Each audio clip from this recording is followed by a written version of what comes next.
Oke,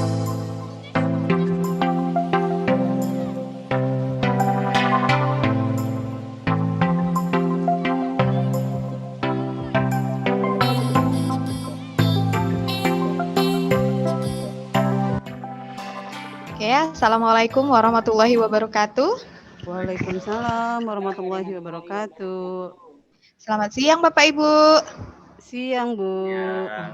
Ayo semangat ya, udah siang gini yuk. Pada Semangat. kemana nih pikirannya? Ayo harus semangat.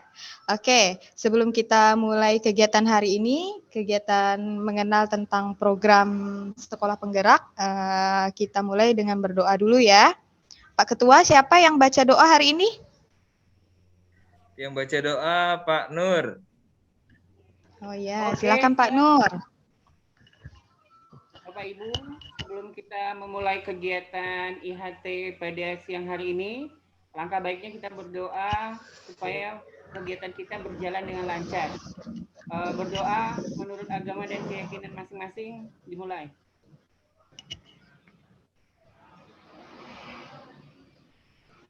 Doa selesai. Oke, terima kasih Pak Nur sudah memimpin doa hari ini. Nah, kita mulai dulu ya. Untuk ice breaking dulu nih. Nah, biar pemanasan. Ini mungkin lagi sejuk. Cuaca di sana sejuk ya Pak Hardi. Jadi kita pemanasan dulu. Ayo, siapa Pak Hardi ice breakingnya hari ini yang memimpin? Ibu Mulyana, dipersilakan. Ya, silakan Bu Mul. Kita ice breaking sekarang biar tambah semangat. Kita buat rantai kata. Tapi kita ambil dari huruf yang terakhir. Kita sebutkan nama buah. Ya, Bu, kita sebutkan nama buah. Kalau dimulai dari saya, kalau saya bilang apel berarti terakhir belakangnya L. Lanjutkan ya, ya Bu ya. Bapak. Kita mulai dari Ibu. Apel. Pak Hardi. Lemon. Silakan Pak Nur. Nangka. Ayo, siapa lagi nih yang belum hadir nih? Yang duanya hadir alfa. Semua ya?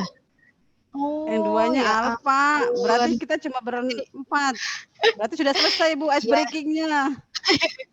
Ya nggak apa-apa, dibolak lagi Bu, dibolak balik lagi biar lebih semangat. Nangka. Anggur. Iya, kemudian Pak Hardi, anggur. Anggur, Pak Hardi. Buah. Anggur, rambutan. Rambutan. Iya, bagus. Pak Nur. Saya ya.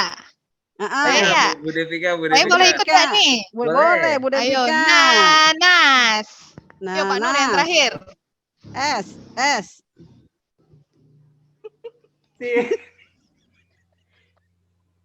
Ayo Pak Nur, nanas. Rusak. Oke. Oh iya. Hore.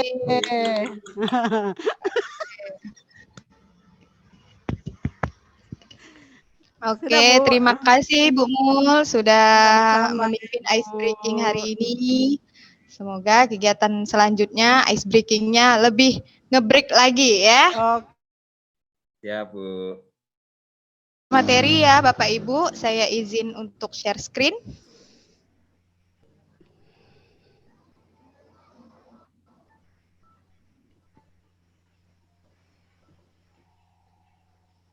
Nah, di sini saya akan membahas tentang kebijakan program sekolah penggerak. Nah, agenda yang pertama yaitu program sekolah penggerak itu apa, kemudian pembelajaran yang berpusat pada murid.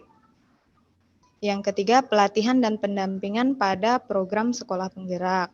Nah, di program sekolah penggerak ini, visi pendidikan Indonesianya yaitu mewujudkan Indonesia maju yang berdaulat, mandiri, dan berkepribadian melalui terciptanya pelajar Pancasila yang bernalar kritis, kreatif, mandiri, beriman, bertakwa kepada Tuhan Yang Maha Esa, dan berakhlak mulia, bergotong royong, serta berkebinekaan global. Nah, maaf ya Ibu, tampilannya lagi berantakan soalnya baru pindah file. Nah, ini ya, ada diagramnya ada pelajar Pancasila, kemudian beriman, yang mencerminkan pelajar Pancasila itu beriman bertakwa kepada Tuhan Yang Maha Esa, kemudian mandiri, bernalar kritis, berkebinekaan global, bergotong royong, dan kreatif.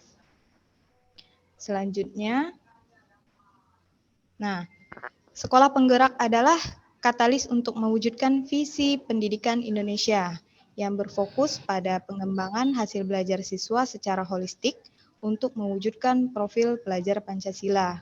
Diawali dengan SDM yang unggul, kepala sekolah, dan guru. Nah, untuk menciptakan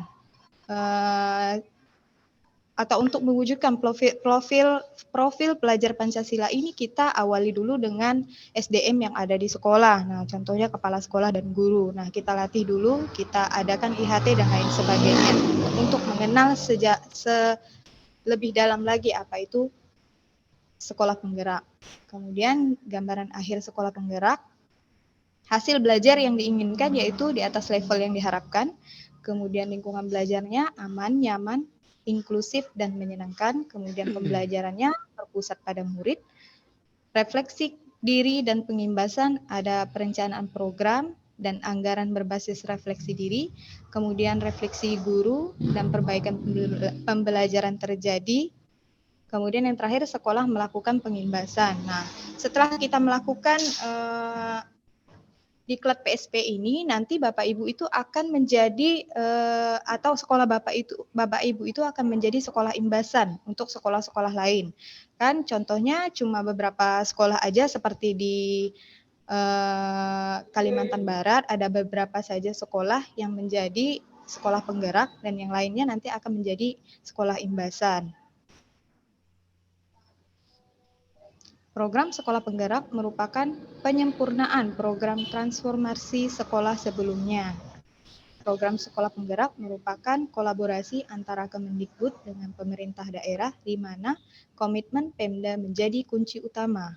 Yang kedua, intervensi dilakukan secara holistik melalui SDM sekolah, pembelajaran, perencanaan, digitalisasi, dan pendampingan pemerintah daerah. Yang ketiga, memiliki ruang lingkup yang mencakup seluruh kondisi sekolah, tidak hanya sekolah unggulan saja, baik negeri dan swasta. Pendampingan dilakukan selama 3 tahun ajaran, melanjutkan upaya transformasi secara mandiri. Nah, setelah kita melakukan diklat ini, Bapak dan Ibu itu nanti akan melakukan upaya transformasi secara mandiri di sekolah masing-masing atau di instansi masing-masing. Nah, kegiatan ini akan terus berlanjut selama 3 tahun ajaran di sekolah ya Bu. Kemudian yang kelima, program dilakukan terintegrasi dengan ekosistem hingga seluruh sekolah di Indonesia menjadi sekolah penggerak. Nah, yang tadi saya bahas, profil pelajar Pancasila itu penguatan SDM, kemudian pembelajaran dengan paradigma baru, perencanaan berbasis data, digitalisasi sekolah, kemudian pendampingan konsultatif dan asimetris. Tujuan penjelasan pembelajaran yang berpusat pada murid adalah yang pertama, memberikan gambaran lebih untuk terkait perubahan pembelajaran yang harus dilakukan jika terpilih dalam program sekolah penggerak. Yang kedua, menjelaskan dukungan yang diberikan untuk mencapai perubahan pembelajaran tersebut. Nah, ini ya. Pembelajaran dengan paradigma baru tadi berpusat pada pelajar Pancasila. Nah, dipelajari melalui mata pelajaran yang pertama, pembelajaran terdiferensiasi, kemudian capaian pembelajaran disederhanakan. Siswa memiliki cukup waktu untuk mendalami konsep dan menguatkan ajar sesuai kebutuhan. Nah, yang kita ketahui biasanya kita terpatok pada acuan ya Bu, Ibu Bapak, karena penangkap pembelajaran itu tidak selamanya itu monoton atau konseptual, tidak seperti ini, monoton seperti ini saja, tetapi berkembang sesuai dengannya zaman atau pendidikan. Kemudian pembelajaran berbasis proyek, berorientasi pada pengembangan karakter dan kompetensi umum, pembelajaran interdisipliner di luar kegiatan kelas, melibatkan masyarakat, muatan lokal dikembangkan sesuai dengan isu nasional dan global. Nah, penyesuaian struktur pembelajaran di setiap jenjang. Nanti Bapak Ibu bisa baca di modulnya masing-masing ya Bapak Ibu. Nanti tinggal di-download aja ini. Nah, saya hanya menggambarkan skala besarnya saja, gambaran besarnya saja. Kemudian untuk mendukung pembelajaran yang berpusat pada murid, kepala sekolah mendapat pelatihan dan pendampingan secara berkala. Nah, ini yang pertama mengembangkan komunitas praktisi di sekolah untuk meningkatkan kompetisi guru yang berkelanjutan. Nah, dengan adanya praktisi di instansi kita ini membuat kita lebih memahami lagi nih apa yang selanjutnya akan kita kerjakan atau mengevaluasi tentang apa saja yang harus diperbaiki selama proses pelaksanaan program sekolah penggerak. Yang kedua, melakukan coaching secara berkala bagi guru. Yang ketiga, merencanakan, melaksanakan, merefleksikan, dan mengevaluasi pengembangan pembelajaran dan asesmen yang berpusat pada murid. Mengembangkan sekolah berdasarkan data dan aset, serta melibatkan orang tua dan komunitas. Maaf ya Bapak Ibu, suaranya agak berisik soalnya di sini lagi hujan. Nah, selanjutnya melakukan sumber daya transparan dengan aplikasi SDS. Melakukan pengelolaan sumber daya sekolah secara transparan dan akuntabel dengan menggunakan aplikasi SDS. Nah, yang terakhir, pengembangan kompetensi guru melalui komunitas praktisi. Yang tadi sudah saya bilang ya, kepala sekolah menyediakan waktu 1 hari setiap bulannya untuk belajar bersama di komunitas praktisi sekolah. Yang kedua, komite pembelajaran mengorganisasikan pelaksanaan komunitas praktisi di sekolah dengan berdasarkan kebutuhan belajar guru. Dan yang terakhir, pelatih ahli mendampingi dan mengembangkan kompetensi komite pembelajaran dalam penyelenggaraan komunitas praktisi. Nah, sampai sini sudah jelas Bapak Ibu? Ya. Nah, ada yang mau ditanyakan? Oh ya, silahkan Pak Hardi. Bu, mohon maaf, tolong dijelaskan Ya. sedikit Bu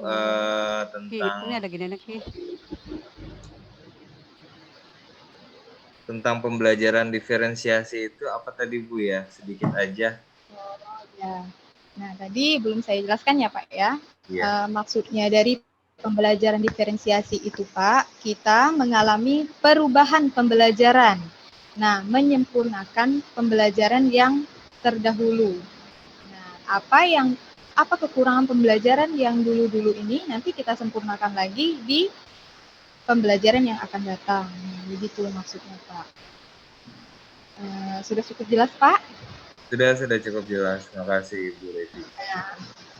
Saya harap pembelajaran hari ini dapat kita aplikasikan nanti ya Pak ya, setelah mendapat materi yang selanjutnya lagi. Nah, cukup sekian untuk pemaparan materi hari ini. Kurang lebihnya saya mohon maaf. Wassalamualaikum warahmatullahi wabarakatuh. Waalaikumsalam warahmatullahi wabarakatuh. Terima kasih Bu Devika. Iya, sama-sama Pak Hardi, Pak Nur dan Bu Mul. Selamat beristirahat ya. Ya, makasih. Ya, assalamualaikum warahmatullahi wabarakatuh. Waalaikumsalam warahmatullahi wabarakatuh. Kabar semuanya. Baik, Pak. Alhamdulillah sehat. Alhamdulillah luar biasa istimewa. Oke, hari ini bertemu lagi dengan saya sebagai fasilitator di sini. Sebelum kita memulai pelatihan pada hari ini, saya persilakan untuk ketua kelasnya, Bu Devika, untuk memimpin doa. Oh ya Pak. Terima kasih atas kesempatannya. Sebelum memulai kegiatan pada siang ini, marilah kita berdoa menurut kepercayaan agama dan kepercayaan kita masing-masing. Berdoa, mulai.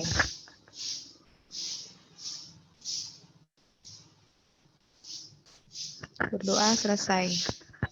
Saya kembalikan kepada Pak Hardi. Ya, makasih Bu Devika. Oke, biar lebih semangat nih. Kayaknya perlu ice breaking nih. Aduh, yang mau ice breaking udah semangat banget nih. Saya persilakan untuk Pak Nur untuk memimpin ice breaking pada hari ini.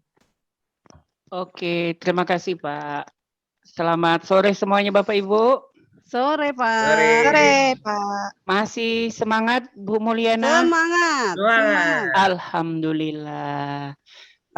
Sekarang kita ice breakingnya rada-rada gampang, rada-rada susah ya. Karena kita ini di negara ASEAN, jadi ice breakingnya menyebutkan nama ibu kota negara. Waduh. Nah, Susah kan? ini cari yang mudah-mudah, cari yang yang bisa diingat. Misalnya, saya menyebutkan Indonesia. Pak Hardi silakan Jakarta. dijawab.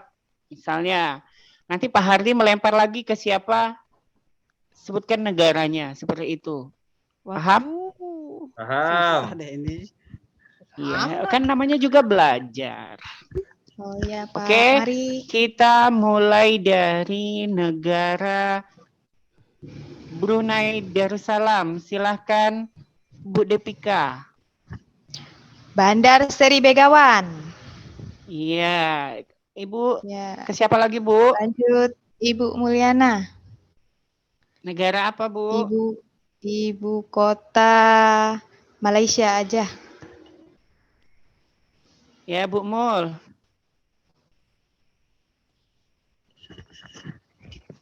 Baik, Kuala Lumpur. Wih, hebat. Wih, hebat. Mantap. Ya, sekarang Bu Mul putar ke Pak Hardi lagi. Enggak apa-apa ke fasilitator enggak apa-apa. Silakan Bu Mul. Oke, Pak Hardi, ibu kota Indonesia aja lah. Ibu kota Indonesia apa ya? Apa ya? Waduh. Kelamaan tinggal di Thailand nih Pak Hardi ini. Aduh. Kayaknya udah pindah ke Kalimantan belum ya? Kayaknya belum sih. Masih di Jakarta. Saya yakin masih di Jakarta. Betul? Iya. Betul. Iya, betul. Iya, kita cukupkan sampai di sini ice breaking-nya. Ice breaking ini bermanfaat untuk mengingat kembali apa yang sudah kita pelajari. Ya, terima kasih Bapak Ibu. Saya ucapkan Assalamualaikum warahmatullahi wabarakatuh. Waalaikumsalam warahmatullahi wabarakatuh. Ya, terima kasih Pak Nur sudah memberikan ice breaking yang cukup meriah ya untuk mengingat daya ingat ya gitulah pokoknya. Materi untuk hari ini karena kita baru awal, jadi ini sambil saya tayangkan, saya share screen, saya mohon izin Bapak Ibu.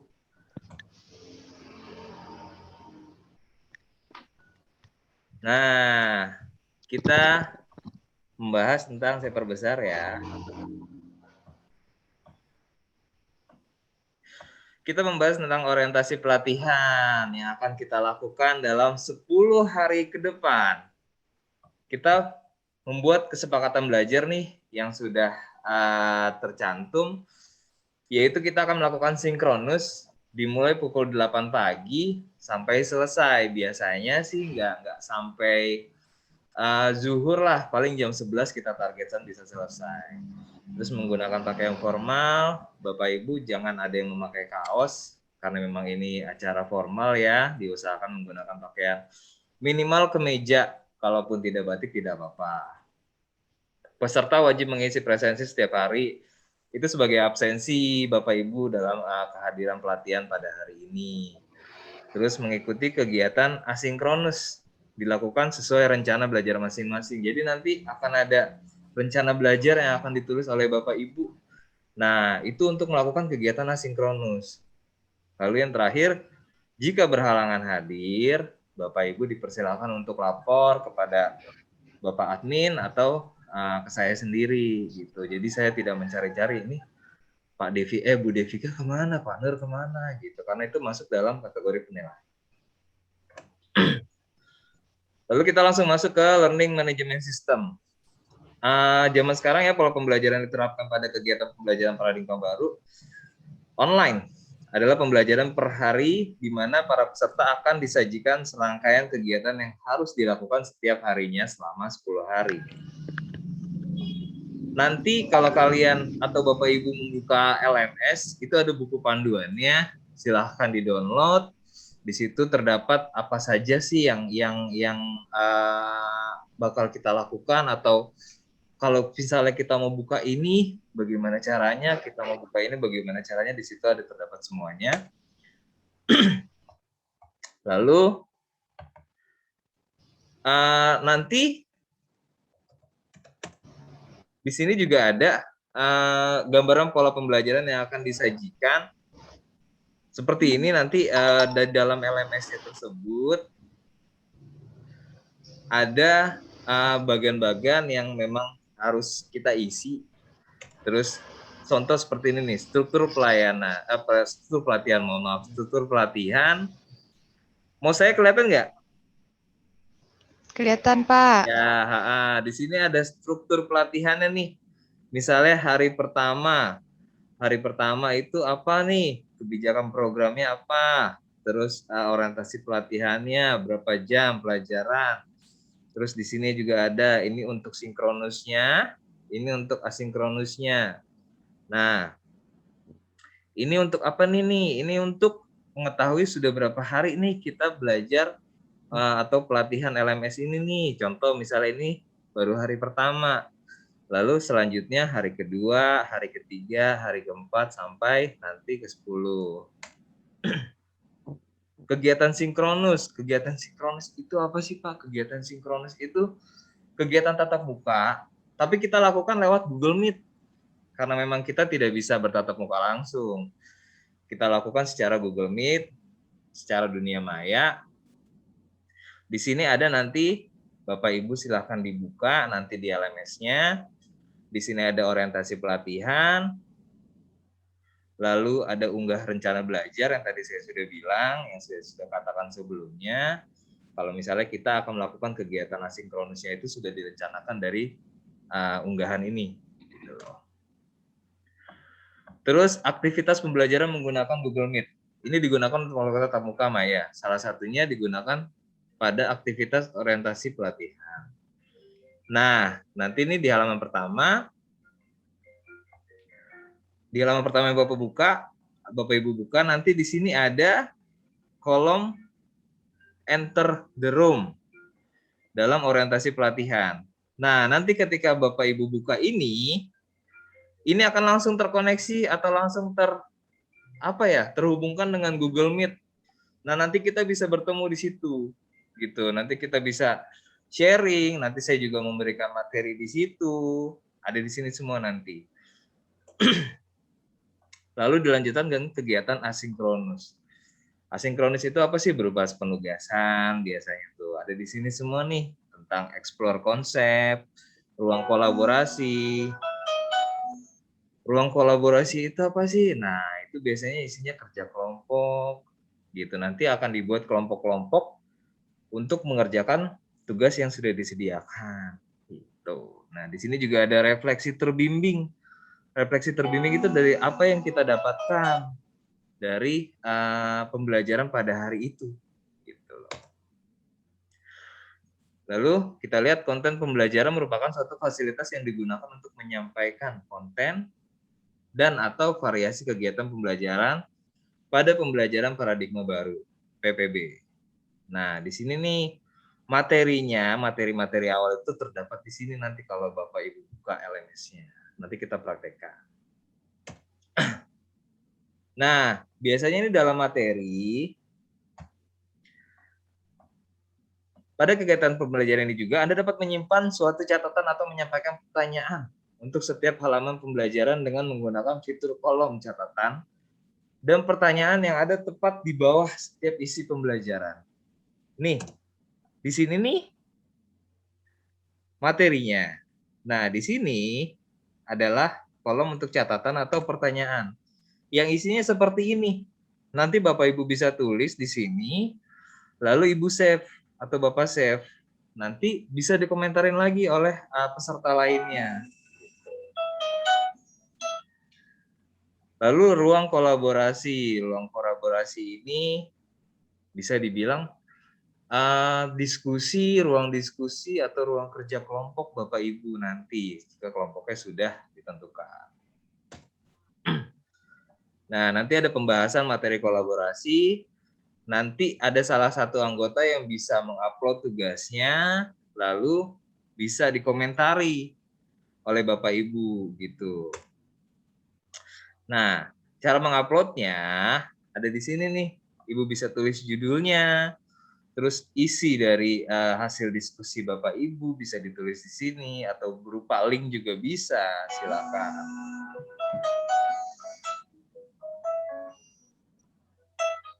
Mohon maaf Bapak Ibu.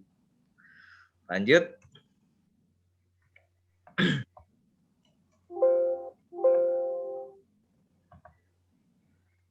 Nah, untuk sampai di sini nih, ada yang bertanya tidak Bapak Ibu? Mohon maaf. Dipersilahkan jika ada yang mau bertanya untuk saat ini. Nah, silakan Saya, Pak. Pak Nur dulu. Oh ya. Masuknya atau mengirimkannya.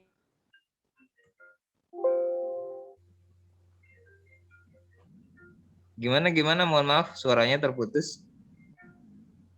Kalau kita terlambat mengupload tugas atau masuk ke LMS-nya, apakah masih bisa bergabung atau mengirimkan tugasnya gitu?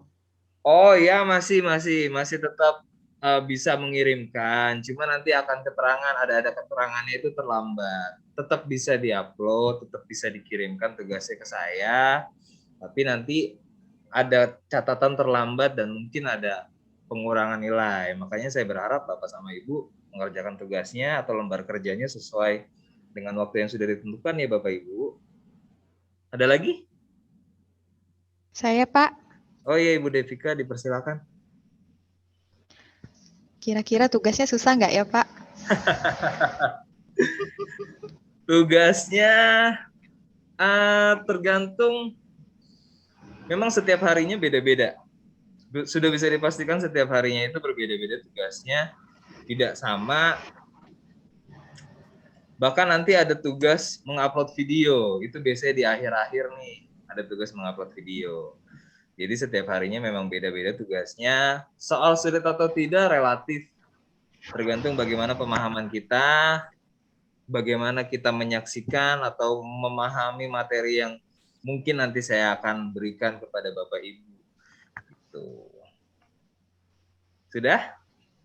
Ya, terima kasih, Pak. Oke, saya stop share dulu. Oke, saya rasa materi untuk orientasi pelatihannya sudah cukup. Semoga nanti kemudian hari jika sudah dilakukan pelatihan, Bapak Ibu dapat mengikutinya dengan baik dan dapat mendapatkan hasil yang memuaskan. Gitu ya Bapak Ibu.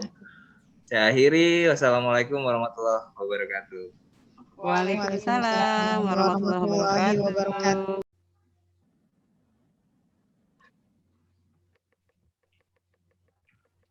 Assalamualaikum warahmatullahi wabarakatuh. Waalaikumsalam warahmatullahi wabarakatuh. Ya, bertemu kembali bersama saya Muhammad Nurhandi. Saya di sini sebagai fasilitator untuk materi filosofi pendidikan dan pemerdekaan pendidikan. Oke, sebelum kita melanjutkan ke materi, apa kabar Bapak Ibu hari ini? Sehat, alhamdulillah Pak. Alhamdulillah sehat, Pak. Alhamdulillah. Jadi sebelum kita melanjutkan ke materi, kita harus membuat kontrak kesepakatan bersama terlebih dahulu. Ayo, apa yang mau kita sepakati selama proses IHT ini? Kita mulai dari Pak Hardi. Apa Pak Hardi? Sinkronusnya jangan sampai siang ya Pak. Sinkronusnya jangan sampai siang. Ya. Kalau Ibu Yeni? Ibu Yeni. Jangan banyak tugas ya, Pak. Jangan banyak tugas. Ibu Mul? Materinya biar jelas ya, Pak. Tapi jangan banyak-banyak. Materi yang jelas, tapi jangan banyak. Waduh, gimana itu? Ibu Depika? Tugasnya jangan susah-susah ya, Pak. Tugas jangan susah. Ya, itu adalah kesepakatan kita bersama, di mana yang harus kita patuhi bersama kembali. Jadi, kesepakatan sudah kita sepakati bersama-sama. Sekarang kita sebelum memulai kita berdoa terlebih dahulu. Siapa yang memimpin? Silakan. Oh iya, Ya. Pak Hardi. Silakan Pak Hardi.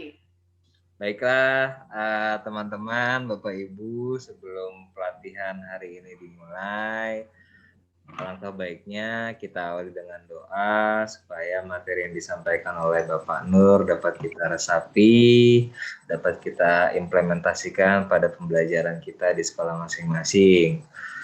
Berdoa, dimulai.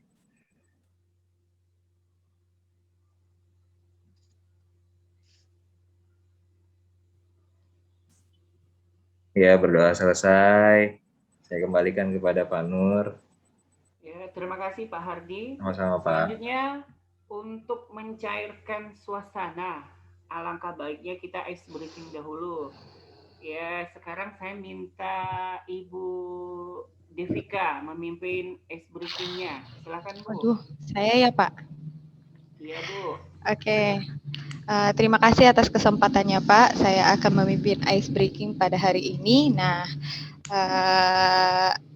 hari ini kita akan belajar dulu tentang nama-nama hewan in English.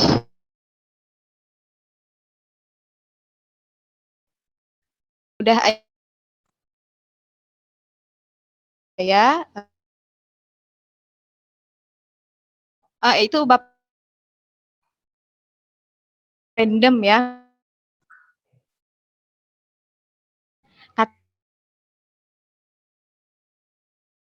For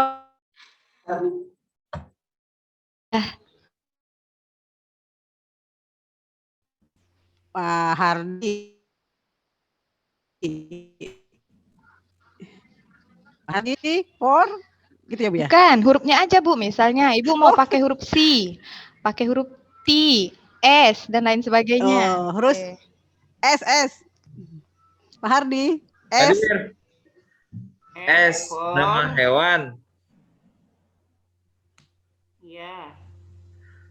Yo. S for Nama hewan bahasa Inggris dari S. Ya. Sugar glider. Ya. Benar nggak sih? Betul, sugar glider. Lanjut hewan Pak Hardi, apa tuh, siapa Pak? lagi Pak Hardi? Saya lempar ke Pak Nur. Iya. Huruf apa, Pak? Huruf apa Pak Hardi? R. R for Ayo, apa kelinci. ya? Rabbit. Oh, Rabbit. Kelinci. Rabbit. Iya, bagus. Rabbit ya Pak, Bapak Ibu, rabbit. Iya, Oh, rabbit ya. Oke. Rabbit. Pak Nur. Nah, Pak Nur lempar ke siapa Pak Nur? Ya, the last contestant nih, Bu Yeni. Apa Pak Nur? Huruf Yang apa Pak gampang. Nur? Huruf D. D. Iya, D. Ya. Kok dia lagi? Belum, D belum. Belum, Bu, belum. D belum. Yuk. Tadi Ya, itu. oke. D for duck. Ya. Ya, bagus. Hore. Oke, nah ice breaking tadi kita belajar 3 ya Bu. Yang pertama, 3 huruf yang pertama yaitu D for bla bla bla. Kemudian yang kedua mengingat lagi nama hewan. Yang ketiga, pengucapan. Nah, pengucapannya udah pasti bagus-bagus semua. Oke, saya kembalikan kepada Pak Nur. Terima kasih. Terima kasih Bu Devika. Ya, sangat menyenangkan sekali. Ice breaking-nya lucu abis pokoknya. Sekarang kita lanjut ke materi. Saya akan meng-share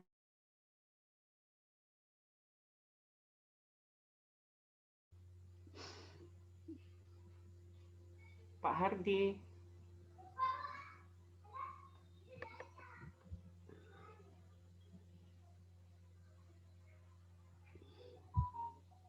Ya, silakan Pak.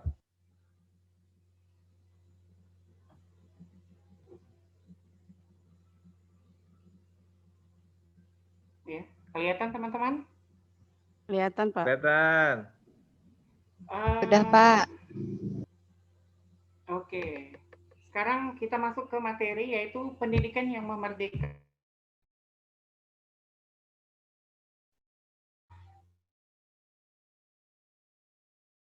Aduh, jaringan. Ki Dewantara ini ingat tutur. Nah, terus apa pendidikan menurut Ki Hajar Dewantara? Silakan, siapa? Menurut pendapat kita ini masing-masing.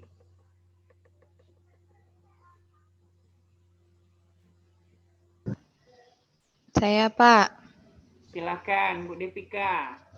Nah, pendidikan menurut Ki Hajar Dewantara ini mungkin ya, Pak, pendidikan yang memberikan pembelajaran itu yang menyenangkan, tidak membosankan, variasi belajar mengajarnya menarik. Mungkin itu ya, Pak? Iya. Kurang lebih seperti itu. Filosofi pendidikan menurut Ki Hajar Dewantara itu adalah sebagai pendidik kita harus dapat menjadi tauladan. Artinya kita dapat menjadi contoh bagi peserta didik kita, dapat memberikan semangat dan memberikan dorongan kepada peserta didik. Itu filosofi pendidikan menurut Ki Hajar Dewantara. Sekarang pendidikan menurut Ki Hajar Dewantara itu beliau mengatakan bahwa pendidikan itu berhamba pada anak. Nah, berhamba pada anak itu dimaksudkan adalah pendidik harus memperhatikan kodrat yang dimiliki setiap peserta didik sesuai bakat dan minat, sehingga dapat memberikan tuntunan yang tepat, mengupayakan pembelajaran yang dapat memenuhi kebutuhan belajar mereka. Apabila disimpulkan, pendidikan yang berhamba pada anak ini adalah seorang pendidik harus mengetahui keinginan dan kemampuan peserta didik terlebih dahulu sebelum melakukan proses pendidikan, seperti itu. Selanjutnya Ki Hajar Dewantara juga menjelaskan mengenai tujuan pendidikan, yaitu menuntun segala kodrat yang ada pada anak-anak agar mereka dapat mencapai keselamatan dan kebahagiaan yang setinggi-tingginya, baik sebagai manusia maupun sebagai anggota masyarakat atau sudah memasuki jenjang karir. Intinya seperti itu. Ki Hajar Dewantara juga mengatakan bahwa seorang petani yang menanam padi hanya dapat menuntun tumbuhnya padi, meskipun ia dapat memperbaiki pertumbuhan tanamannya itu. Ia tidak akan dapat mengganti kodrat iradatnya. Misalnya, ia tidak akan dapat menjadikan padi yang ditanamnya itu tumbuh sebagai jagung. Selain itu, ia tidak dapat memelihara tanaman padi tersebut seperti halnya memelihara tanaman kedelai maupun tanaman lainnya. Ini dimaksudkan adalah sebagai seorang pendidik, Kita hanya bisa mengarahkan dan mendorong peserta didik untuk memaksimalkan kemampuan yang mereka miliki. Karena bakat dan minat setiap peserta didik itu berbeda-beda. Sekarang Bapak Ibu, pernahkah Anda di mana peserta didik Anda itu mengalami kesulitan saat mengerjakan tugas yang harus sudah dikuasai olehnya? Apakah pernah? Pernah, Pak. Mengapa hal itu Pernah, bisa Pak. terjadi? Pernah, Pak. Mengapa? Pernah. Mengapa hal itu bisa terjadi? Mungkin belum paham, Pak, anaknya. Iya, salah satunya itu. Tentunya jawaban untuk pertanyaan tadi memiliki banyak faktor dan masalah. Namun, salah satu yang bisa menjadi akar masalah dari kejadian tersebut adalah level atau tingkat capaian ataupun kemampuan dari peserta didik tersebut yang belum tepat dengan capaian belajar yang diharapkan. Mengapa? Karena pembelajaran yang tepat untuk peserta didik itu harus disesuaikan dengan tingkat kemampuan dari peserta didik itu sendiri. Pengajaran sesuai dengan capaian atau tingkat kemampuan, yaitu merupakan sebuah pendekatan belajar yang mengacu pada tingkatan capaian atau kemampuan peserta didik. Seringkali disebut juga dengan teaching at the right level. Pendekatan pembelajaran ini tidak mengacu pada tingkatan kelas, artinya umum secara global. Kebutuhan peserta didik juga untuk mencapai pembelajaran yang diharapkan. Ini adalah bentuk implementasi yang sesuai dengan filosofi pendidikan Ki Hajar Dewantara dengan memperhatikan capaian tingkat kemampuan kebutuhan peserta didik sebagai acuan untuk merancang pembelajaran, maka kita melakukan segala upaya untuk dapat berpusat pada peserta didik. Ya, itu penjelasan dari saya. Mungkin dari Bapak Ibu ada yang kurang paham. Saya stop share dulu ya, biar nyaman. Ya, silakan. Saya, Pak. Tanya, Pak. Oh iya, Bu Mul. Apa Bu pertanyaannya, Bu? Ini Pak pertanyaannya. Sebutkan dan jelaskan semboyan pendidikan menurut Ki Hajar Dewantara, Pak. Oh iya, saya akan jawab. Ini guru apa murid nanya? Sebutkan. Semboyan menurut Ki Hajar Dewantara, semboyan pendidikannya itu ada 3. Yang pertama, Ingarso Sungtulodo. Artinya, di depan kita menjadi tauladan atau panutan dari peserta didik kita. Yang kedua, Ingmadyo Mangunkarso, di tengah membangun kemauan. Artinya kita harus bisa membangkitkan motivasi kepada peserta didik itu untuk mencapai sesuatu yang diinginkan secara maksimal. Yang ketiga yaitu Teguh Handayani, di belakang memberi dorongan. Kita harus berusaha sekuat mungkin supaya peserta didik kita menjadi terarah dan menjadi apa yang dia inginkan, seperti itu. Gimana Bu Mul? Iya Pak, terima kasih. Ya, sama-sama. Saya boleh Ya, nanya nggak, Pak Pak? Hardi. Pak, saya mau nanya. Tadi Bapak sudah menjelaskan tentang apa Pak tadi pendidikan yang berhamba kepada anak. Tadi kan berdasarkan textbook Pak, saya masih nggak ngerti maksudnya pendidikan berhamba pada anak itu gimana? Apa anaknya dijadiin Tuhan atau gimana? Tolong dijelaskan Pak. Ya enggak lah, kalau anaknya dijadikan Tuhan, anak dajjal tuh namanya. Astagfirullah. Astagfirullahaladzim. Jadi, yang dimaksud pendidikan berhamba kepada anak itu, pendidikan itu disesuaikan dengan tingkat kemampuan dan kecerdasan peserta didik. Jadi pada saat akan melakukan proses pendidikan atau proses pembelajaran, di awal kita itu sudah harus melakukan suatu asesmen sehingga kita mengetahui kemampuan peserta, mengetahui kemampuan dan keinginan yang sesuai dengan peserta didik tersebut. Artinya bahwa pendidikan yang berhamba pada anak itu tetap dan harus dipusatkan pada peserta didik. Seperti itu, Pak. Gimana, Pak Hardi? Ya, baik. Saya mengerti, Pak. Makasih penjelasannya. Oke, karena waktu yang kurang mendukung, ini sudah melewati batas waktunya. Mungkin sampai di sini kegiatan IHT kita mengenai filosofi pendidikan dan pendidikan kemerdekaan.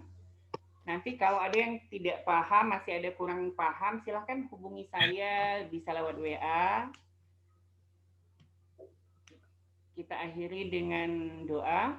Silahkan Pak Hardi pimpin doa. Baik, terima kasih Pak Nur. Baik, Bapak-Bapak, Ibu-Ibu, materi yang telah disampaikan Pak Nur sepertinya sudah cukup. Semoga bisa kita terapkan, semoga kita bisa lebih memahami lagi. Sebelum kita tutup sesi acara ini, mari kita berdoa menurut agama dan kepercayaan masing-masing. Berdoa, dipersilakan.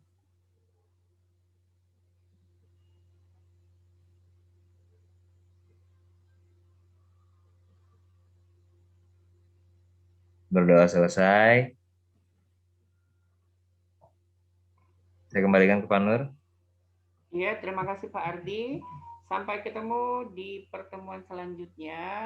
Saya akhiri. Assalamualaikum warahmatullahi wabarakatuh. Waalaikumsalam warahmatullahi wabarakatuh. Terima kasih.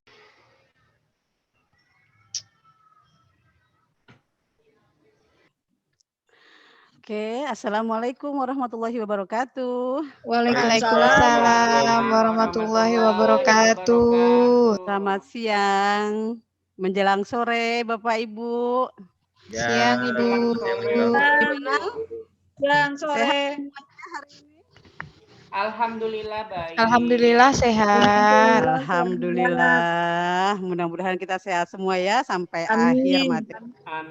Amin. Amin ya robbal alamin. Sebelum saya menyampaikan materi pada hari ini, sebaiknya kita berdoa terlebih dahulu. Hari ini siapa ketua kelas? Ibu Pak Yeni, ketua kelas yang Ibu doa? Yeni. Ya, Bu Yeni, silahkan. Baik Bu Mul. Bismillahirrahmanirrahim. Marilah teman-teman, sebelum kita melanjutkan materi kita di hari ini, kita berdoa dimulai.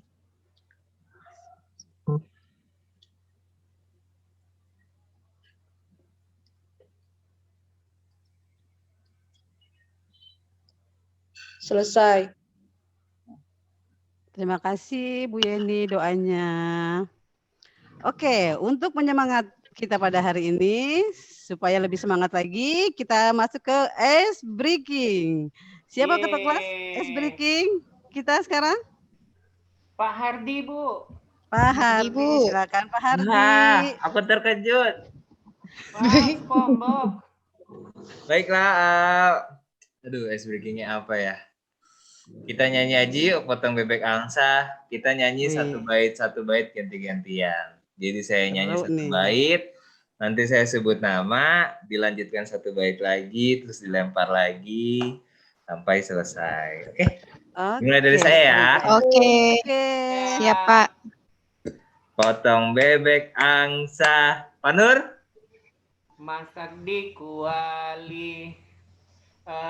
Bu Yeni? Nenek minta dansa.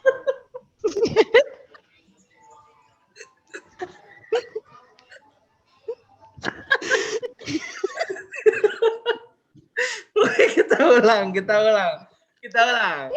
Ulang, oke, ulang. Oke, kita ulang. Baik, nggak apa-apa, biar lebih semangat. Nona biar ya lebih Pak, semangat. Nona. Kenapa jadi nenek, Bu? Oke, kita ulang ya. Bismillahirrahmanirrahim. Potong bebek angsa, Pak Nur. Masak di kuali. Udah lama nggak nyanyi. Nah jadi nenek. Lagi Ben. Oke, masak di kuali. Bu Yeni. Nona minta dansa. Aduh, ya dilanjut. Lempar lagi, Bu. Ini siapa? Kak. Bu Devika. Dansa 4 kali. Ayo Pak Hardi. Seorang ke kiri, seorang ke kanan. Ibu fasilitator silakan. La la la la la la la la la la la.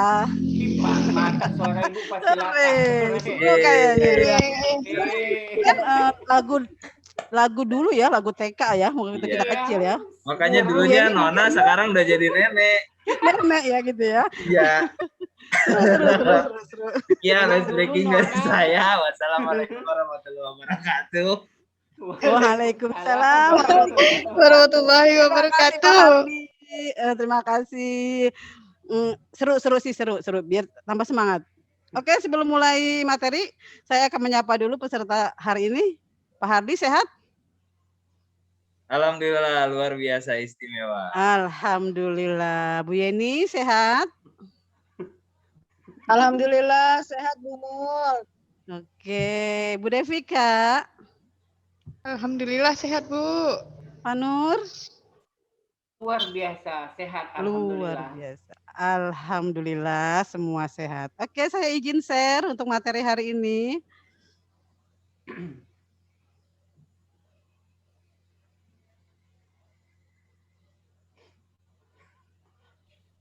Silakan Bu, sudah saya buka untuk share screen-nya. Sudah ada di bawah share screen.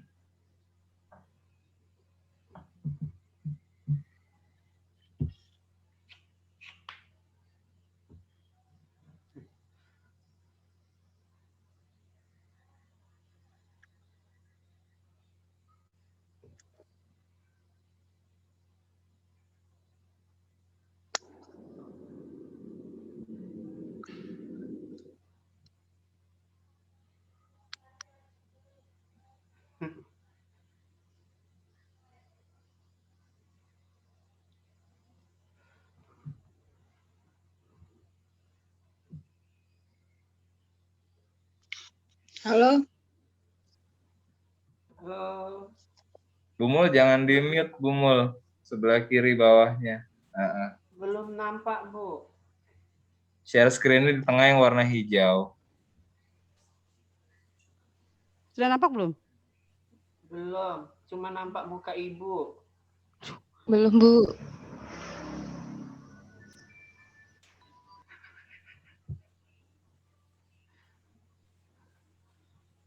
Kursornya ke bawahin, Bu. Oh iya, Nah, siap. iya, Nampak. siap. Oke, mantap. Wow, Silakan Bu. Blackpink, Black Blue.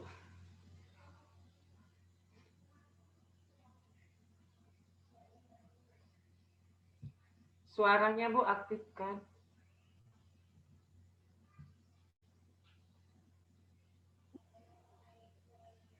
Oke.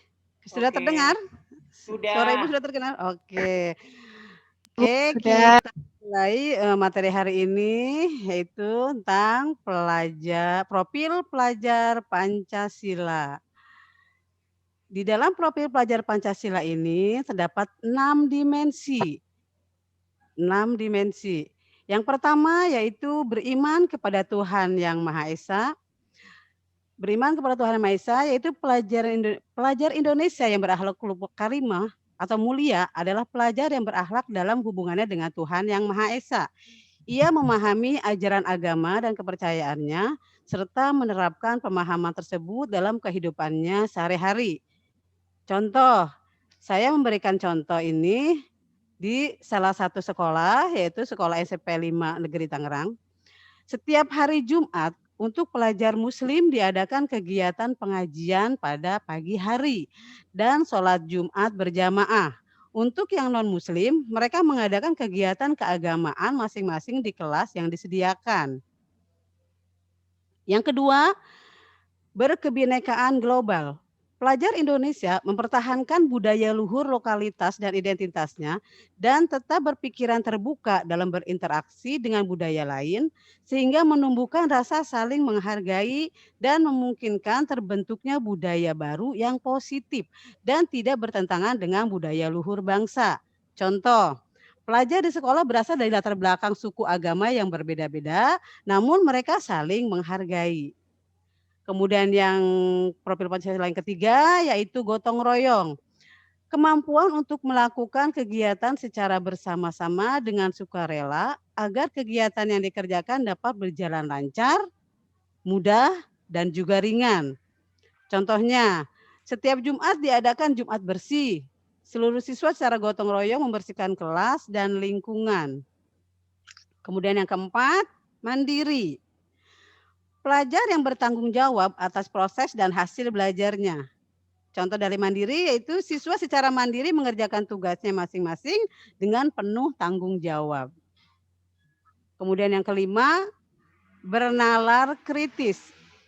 Mampu secara objektif memproses baik kualitatif maupun kuantitatif, membangun keterkaitan antara berbagai informasi, menganalisis informasi, mengevaluasi, dan menyimpulkannya.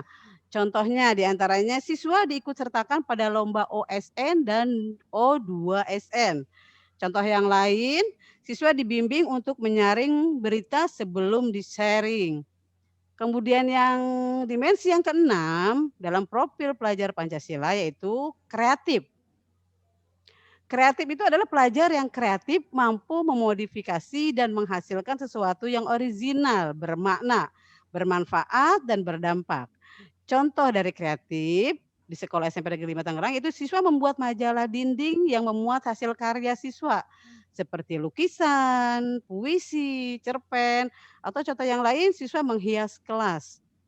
Oke, dari keenam dimensi tadi, coba saya akan bertanya setiap peserta contoh dari masing-masing dimensi tadi.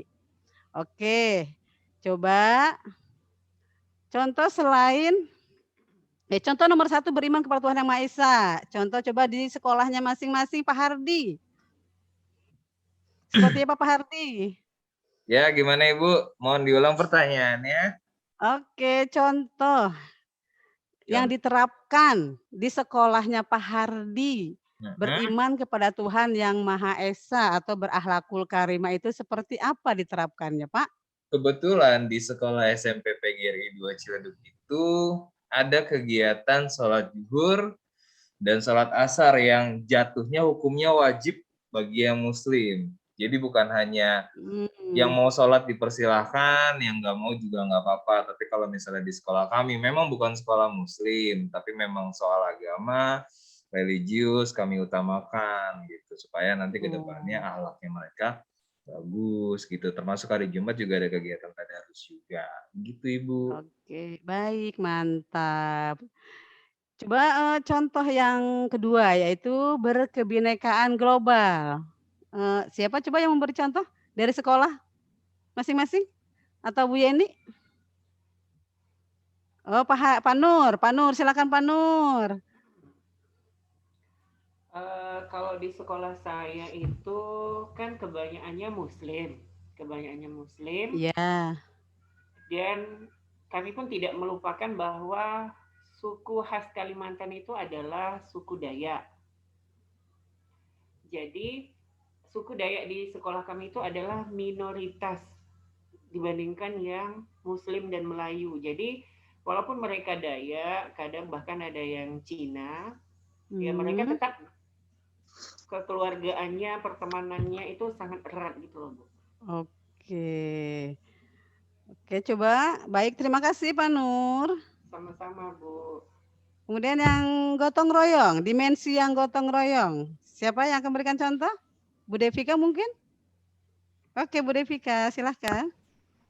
Ya, Bu. Nah, kalau gotong royong kebetulan di sekolah kami itu ada kegiatan 7K ya, Bu.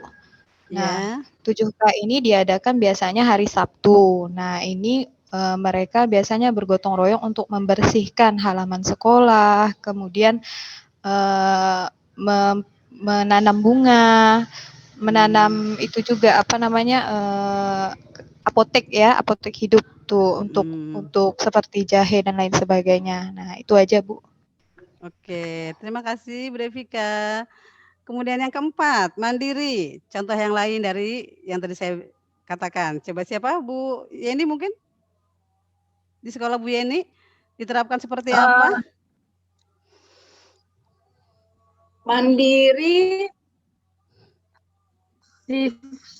contoh siswa dituntut untuk mandiri dalam disiplin di sekolah, dia bertanggung jawab sehingga tidak lagi misalkan guru untuk memberikan instruksi-instruksi lebih banyak lagi, seperti itu. Oke, terima kasih Bu Yeni. Jadi pada dasarnya semua sekolah itu sudah menerapkan profil pelajar Pancasila. Oke, sampai di sini dulu. Mungkin ada yang mau ditanyakan? Yang belum atau mau berpendapat atau mau apa? Oh iya, oke, silakan Pak Nur. Menurut Ibu, seperti apa gambaran profil peserta didik yang diharapkan? Oke Pak Nur. Sudah pasti yang namanya semua sekolah se-Indonesia, sekolah pelajar diinginkan pasti memiliki profil pelajar Pancasila yang 6 dimensi tadi, seperti 1, beriman, bertakwa kepada Tuhan, berakhlakul karimah. Yang kedua yaitu berkebinekaan global. Yang ketiga dapat bergotong royong ataupun bekerja sama. Yang 4 mandiri, kemudian bernalar kritis dan berkreatif. Itu yang kita harapkan pada semua peserta didik kita di sekolah. Gimana Pak Nur? Iya, Bu. Oke. Oke, jadi semua sudah paham insya Allah. Sampai di sini dulu mungkin penjelasan dari saya. Kurang lebihnya saya mohon maaf. Wabillahi taufiq wal hidayah. Wassalamualaikum warahmatullahi wabarakatuh. Waalaikumsalam warahmatullahi wabarakatuh. Terima kasih Bu Mul. Sama-sama.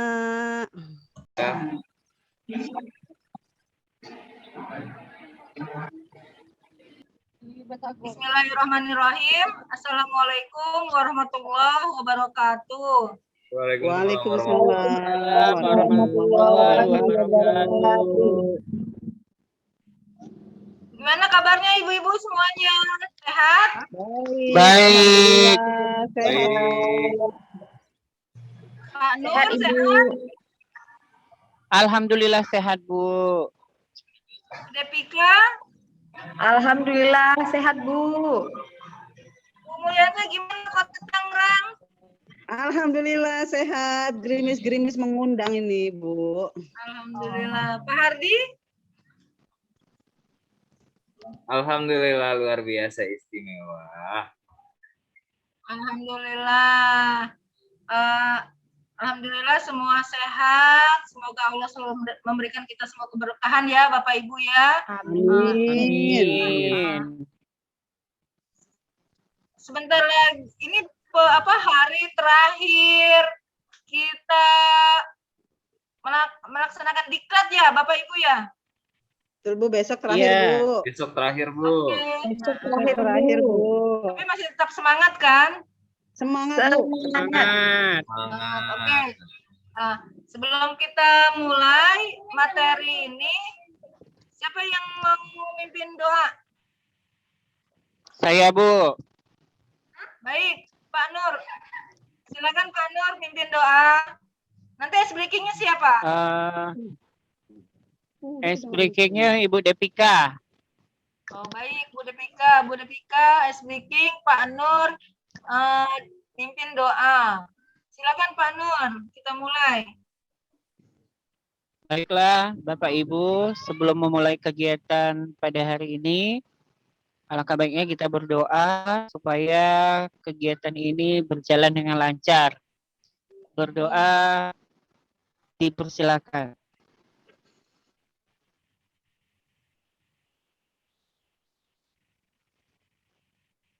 Doa selesai.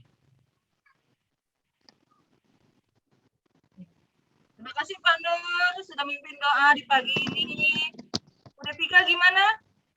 Sama-sama, Bu. Ya Bu, Udah siap untuk ice breaking? Udah Pika? sebenarnya jadwalnya Bumul Bu. Oh, kenapa Bungul nggak siap? Enggak apa-apa Bu, saya enggak apa-apa. Tadi jadwalan namanya Bu Devika. Oke, Oh kita gitu siap. ya Bumul. Oke, Iya. Bu Devika dilanjut. Nah, Oke, aku kan? Aku Bu Ya. Devika. Oke, kita mulai. Speaking. Kita sambung ayat ya. Sambung ayat. Ya. Kita baca surat An-Nas. Mulai dari saya ya. A'udzubillahi minasyaitonirrajim. Bismillahirrahmanirrahim. Qul a'udzu birabbin nas. Pak Hardi. Malikin nas. Bu Devika. Ilahin nas. Pak Nur. Min syarril waswasil khannas. Ya, Ibu Yeni lagi. Minal jinnati wan nas. Sudah, Bu. Sudah? Sudah semua? Sudah. Sudah Bu. Bu Mulyana terharu ya? Sudah Bu. Sudah Ibu. Gugup nih.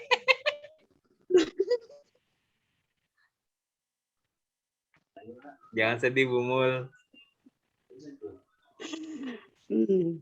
Sudah Bu, dikembalikan ke Ibu Yeni. Ya, silakan. Baik, Bapak Ibu.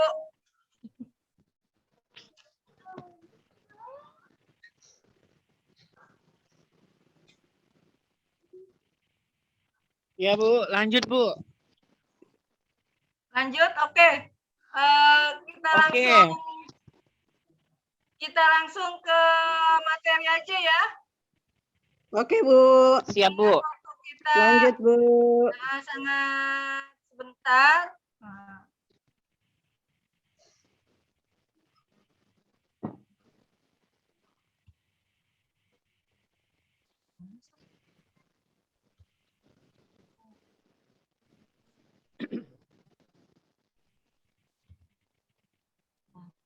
Baik, Bapak Ibu.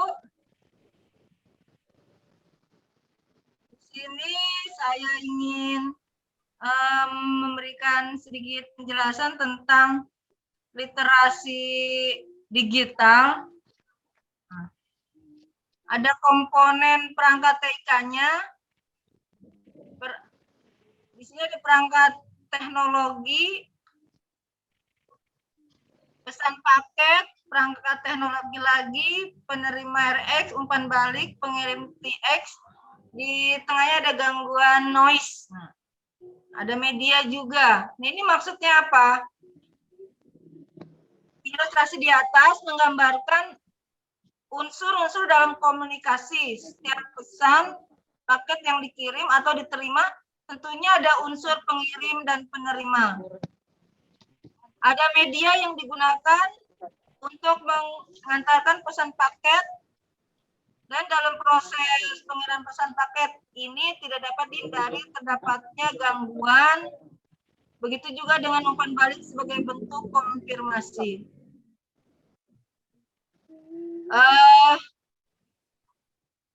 Sehingga kita lihat bersama bahwa TIK merupakan kegiatan komunikasi dengan teknologi.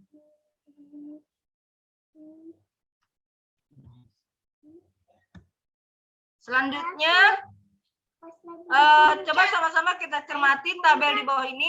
Apakah benar TIK dan unsur-unsur komunikasi memiliki persamaan?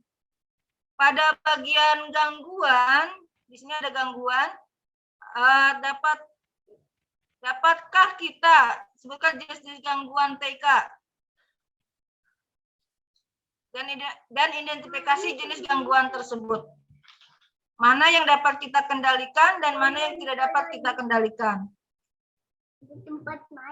Ada unsur-unsur komunikasi, ada pengirim, misalnya TX menerima RX, terus perangkat keras seperti handphone, komponen perangkat TK-nya ada seperti handphone, smartphone, komputer, desktop, laptop, dan lain sebagainya. Perangkat lunaknya seperti aplikasi WhatsApp, Telegram. Terus yang kedua ada pesan paket. Komponennya apa? Teks, suara, gambar, video. Yang ketiga ada unsur komunikasi media. Komponennya ada kabel, nirkabel. Umpan baliknya apa?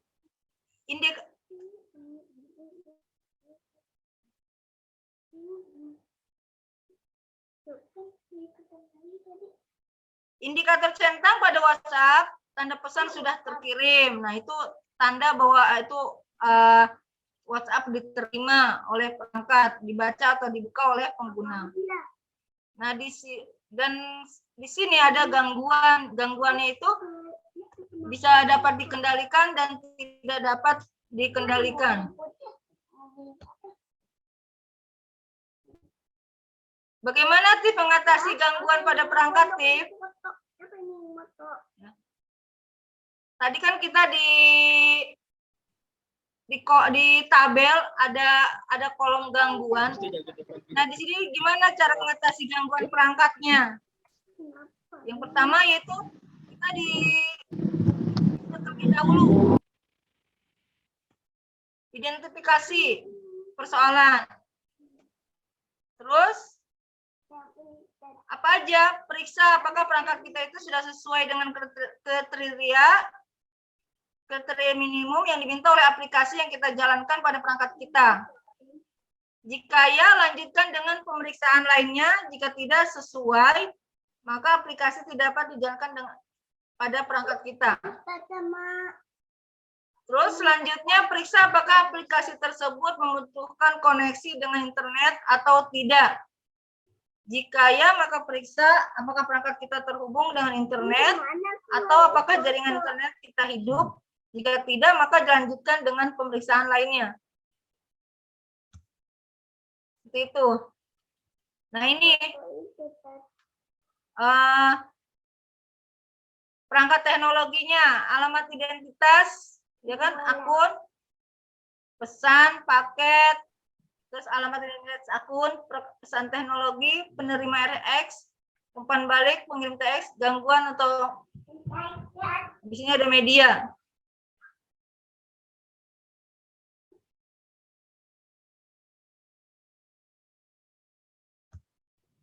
Selanjutnya, platformnya apa aja? Bentar. Nah, ini perangkat-perangkatnya di sini ada laptop, ada smartphone, ini ada Chromebook, ada Android, Microsoft, dan lain sebagainya.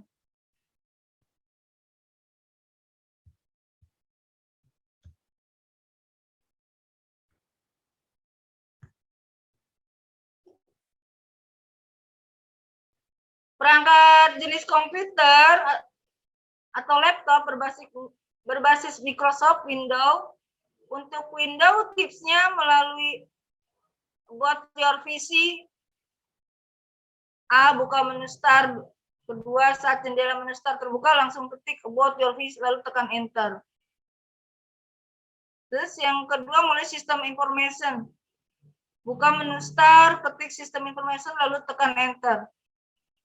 Untuk Windows 7, tips ini melalui properties pada My Computer, buka menu, arahkan kursor pada My Computer, lalu klik kanan saat jendela pilihan terbuka.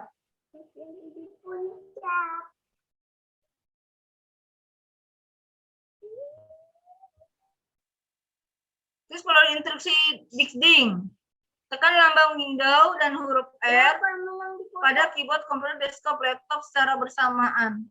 Jendela pituran seperti pada gambar tersebut. Di sebelah ini akan muncul ketik digdi pada kolom isian open, kemudian tekan enter atau klik.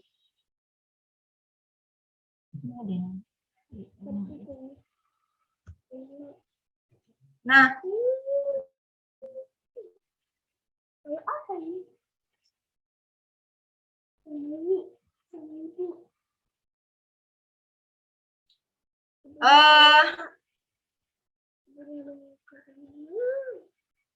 tips melalui setting.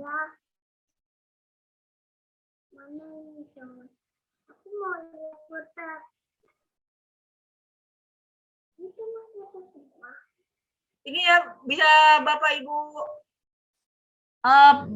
dibaca, ya kan? Bapak Ibu baca di sini ada temukan pada handphone. Iya, Bu. Sudah dibaca. Iya. Ya, Pak Nur ya. Udah paham ya? Ya, Bu. Insya Allah paham, Bu. Ya. Terus selanjutnya melalui aplikasi CPZ atau ini ya, aplikasi ini temukan unduh dan pasang install.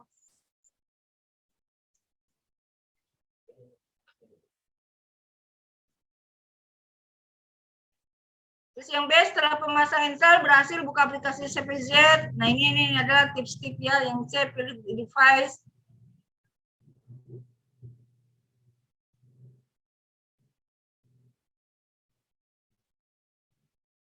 Mendapatkan produk-produk platform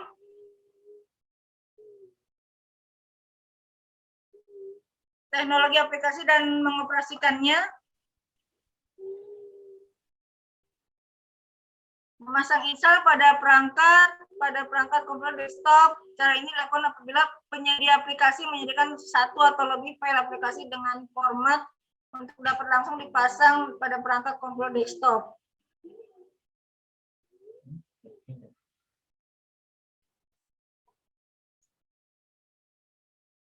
Kalau pada gawai,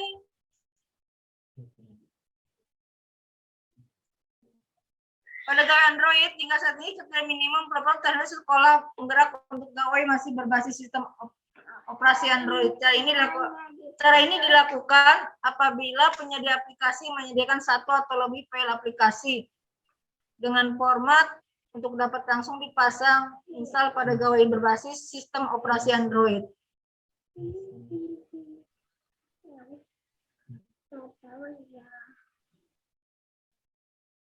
Nah, itu Bapak Ibu yang bisa disampaikan.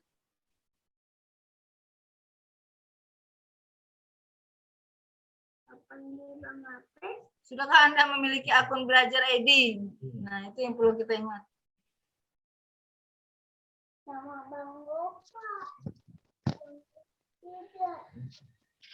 Baik, Bapak Ibu, terima kasih atas perhatiannya.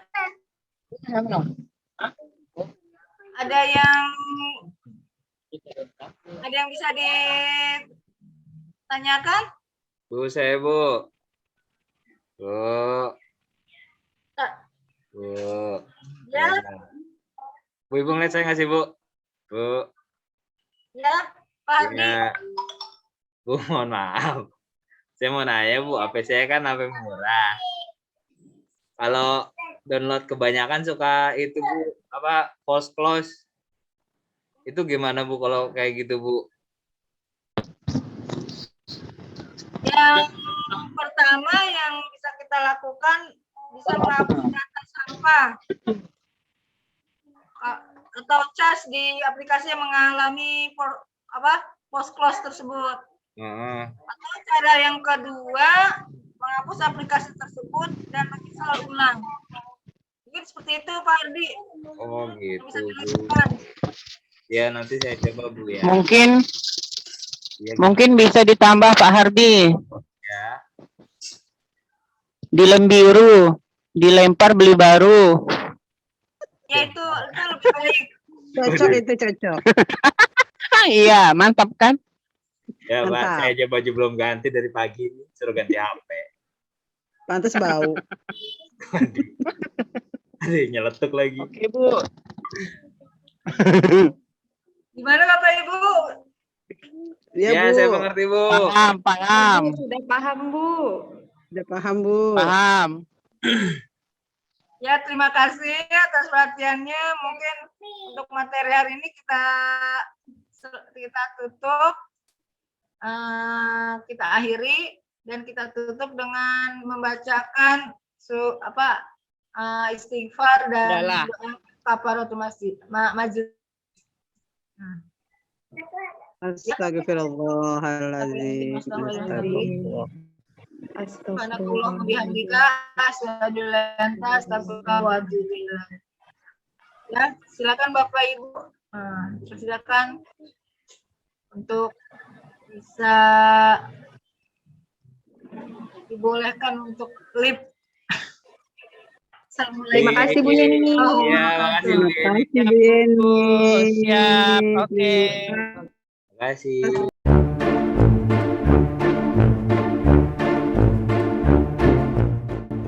Tiga.